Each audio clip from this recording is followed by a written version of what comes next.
this is my movement, and when I looked at it on the photographs, I could see quite clearly that there are two little holes. Two little holes. One is there, and the other is up there. That little hole there. If I can get a focus on it. Hole number one, hole number two. And I was thinking that I would just be able to feed a piece of wire through these, which would hold the watch solid. This is 1mm wire, which you should be able to see is much bigger than this hole. In which case, this idea of securing two pieces of wire to the underside of the dial in order to attach this to the back side of the dial by feeding the wire through the holes, and it would, I mean, if you had two wires sticking out and you bend one slightly up, if you bend it in, stick them through the holes, the spring of the wires is going to want to hold that solid in place. But that's not really a goer, because material that thin isn't going to hold anything.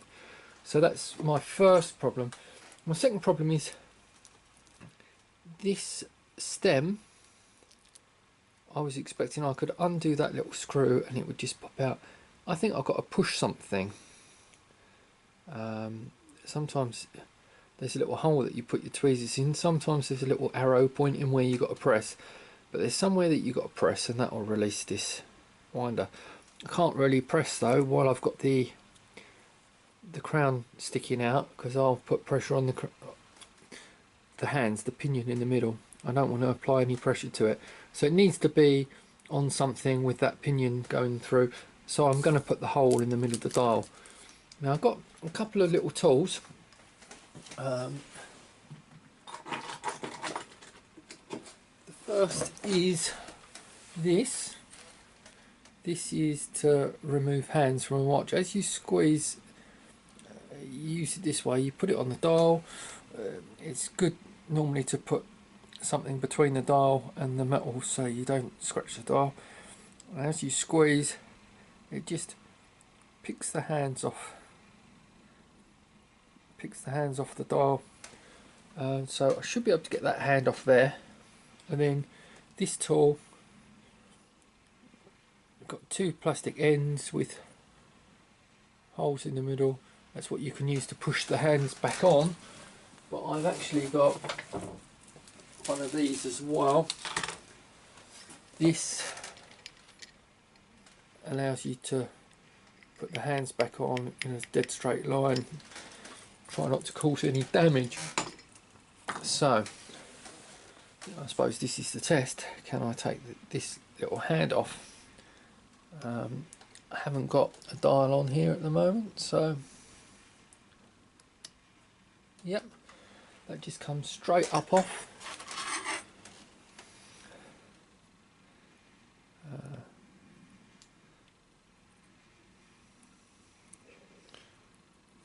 I can't even pick it up, it's so small. There you go, that's the hand which came on there. I'm going to pop that in the bag. Then we can have a look at how big this pinion is. I believe since the hands I bought had a 1mm diameter, that pinion in the middle there is probably going to measure about 1mm. 1mm exactly.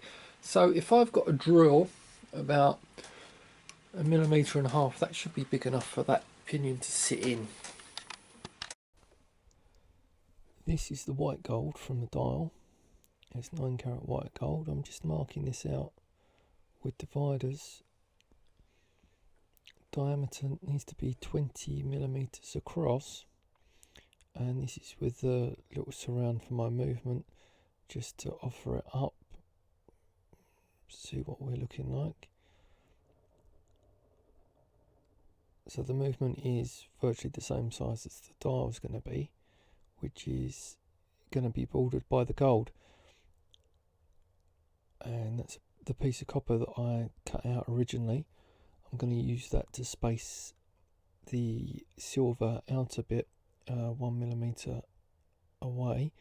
So I've got to cut out a ring from the silver now, and that will form the cavity where the hands will go.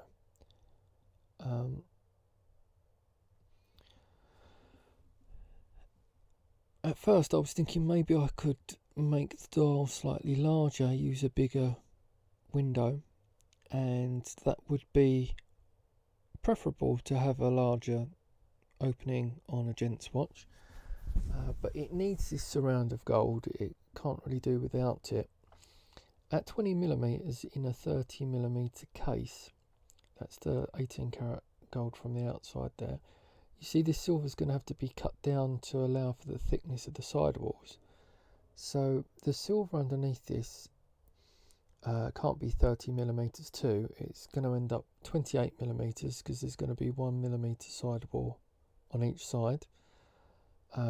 So you've got 28 mils to play with a hole in the centre of 20mm. That gives you 4mm each side. 4mm each side is not an awful lot, and here I'm just cutting the hole out the centre with my fret saw. We need to have a little bit of room underneath the dial where the spring bar is going to go, which is going to keep the insides of the watch inside the case. At the top of the dial I'm going to put a peg in the centre, which is going to seat itself into a dip, which I'm going to create on the bottom layer of silver. So that there can't be any movement inside the case. That will allow me to adjust the dial and make sure that they align perfectly, because I'll just be able to file away a little bit of silver until it's perfect. And then each side of the dial is at the top. I need as much space as possible to accommodate the clips, which are going to allow the spring bars to, not spring bars, they're going to be like box catches in gold, which are going to allow the lugs to come off or not. Now, worst way is if it all goes Pete Tong, I'll be able to just solder it in, so I'll do away with that idea of having the lugs disconnect and reconnect. I would like not to have any problem in that regard though. I think it's got to be possible, but it's going to be some quite fine work. And on the right of the dial I need to accommodate the button and stem behind the gold. So the tolerances on this are extremely small. There's not a lot of room in any direction to work. I'm going to need to be very accurate, and I might even have to shave a piece off the button maybe so that it can fit inside the case. I might have to make it so that it's not completely round, but this I'm going to work out as I go along, so I hope you all wish me luck. Here I'm just checking the size of the dial. Obviously all these pieces of metal are going to be slimmed down, they're going to be shaped up. I'm planning that the dial's going to have my housing for the movement soldered to the back of it, but from the front direction nothing's going to be soldered. I'm going to put some posts sticking through the bezels into the dial, and I'm going to shape them, and they're probably going to lock into the sides of the silver, which is going to be inside the case. So there's quite a lot to be done. There's going to be lots of offering up and adjusting, and hopefully it all aligns perfectly well. Here I'm just taking the blue protective film off the silver. I had measured the thickness of it and it was all a bit too thick, but that was the plastic on the outside. And now I think I'm just going to show how the gold and the window goes on the top, and we're starting to form the cavity which the hands are going to sit in layers, and that's the glass on the top there. Thanks for watching.